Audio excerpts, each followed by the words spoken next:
뉴욕 퀸즈 한복판의 지하철역 플랫폼에서 남성 2명이 얼굴을 베이는 사건이 발생했습니다. 경찰은 가해자가 여전히 도주 중이라고 밝혔습니다. 뉴욕 경찰에 따르면 사건은 수요일 오후 3시 20분쯤 퀸즈 키우가든 유니언 턴파이크역 2와 F 열차 남행 플랫폼에서 발생했습니다. 현장에 도착한 경찰은 42세 남성이 이마를 베인 상처를, 50세 남성은 얼굴을 베인 상처를 입고 있는 것을 발견했습니다.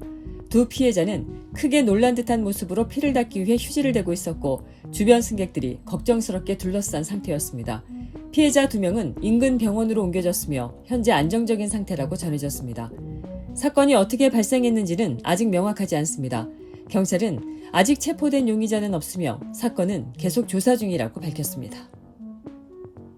북가주 오클랜드에서 활동해온 한인 풋볼 코치가 총격에 숨지는 사건이 발생했습니다. 40년 넘게 선수들을 지도해온 레이니 칼리지의 존 빔 스포츠 디렉터입니다. 오클랜드 경찰에 따르면 빔 디렉터는 지난 13일 정오 직전 레이니 칼리지 필드하우스에서 머리에 총상을 입은 채 발견됐고 병원으로 옮겨졌지만 다음날 숨졌습니다. 용의자는 세드릭 어빙 주니어로 확인됐으며 범행 직후 도주했다 14일 한 전철역에서 체포됐습니다.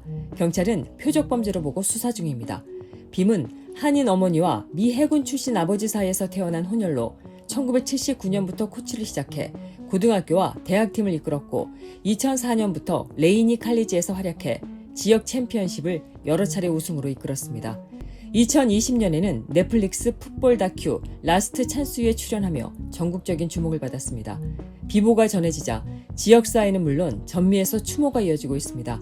NBA 스타 스테픈 커리는 베이 지역의 전설이었다고 했고 바바라리 오클랜드 시장도 그의 유산은 수천 명의 제자들이 증명할 것이라며 애도를 표했습니다. 미 전역에서 연말 쇼핑 시즌을 맞아 이른바 택배 도둑 범죄가 급증하고 있습니다. LA 소식이지만 뉴욕 뉴저지 역시 예외가 아니라는 점에서 각별한 주의가 요구됩니다. LA 중앙일보에 따르면 ABC7이 공개한 방범 카메라 영상에는 남녀 절도범들이 주택가 아파트 현관 앞에 놓인 소포를 아무렇지 않게 들고 가는 모습이 연이어 포착됐습니다.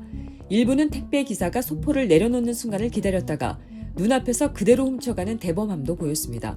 보안 전문업체 시큐리티의 최근 조사에 따르면 4분기 택배 주문량은 전분기 대비 약 90% 증가, 가구당 평균 25개의 소포를 받는 것으로 나타났습니다.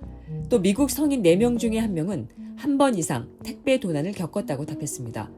최근 3개월 동안 전국적으로 집계된 택배 절도는 약 900만 건, 피해액은 1인당 평균 $222로 추산됩니다. 특히 아파트와 콘도 거주자는 단독주택보다 도난 위험이 3배 높은 것으로 분석됐습니다. 한편 배송 오류를 사칭한 문자와 이메일 피싱 사기도 함께 늘고 있어 주의가 요구되고 있습니다. 도널드 트럼프 대통령이 미성년자 성착취범 제프리 앱스타인 관련 자료를 공개하도록 하는 법안에 서명했습니다.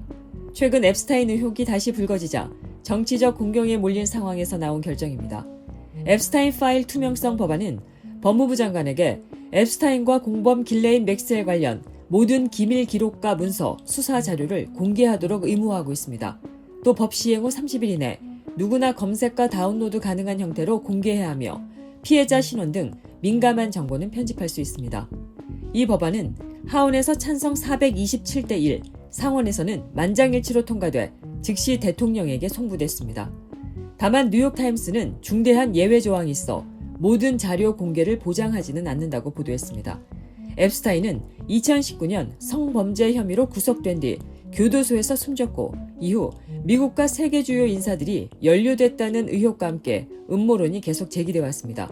트럼프 대통령은 자신과의 연관성 의혹을 부인하며 민주당이 정치적으로 이용하고 있다고 주장했습니다. 또 공개된 자료가 오히려 민주당의 역풍이 될 것이라고 말했습니다.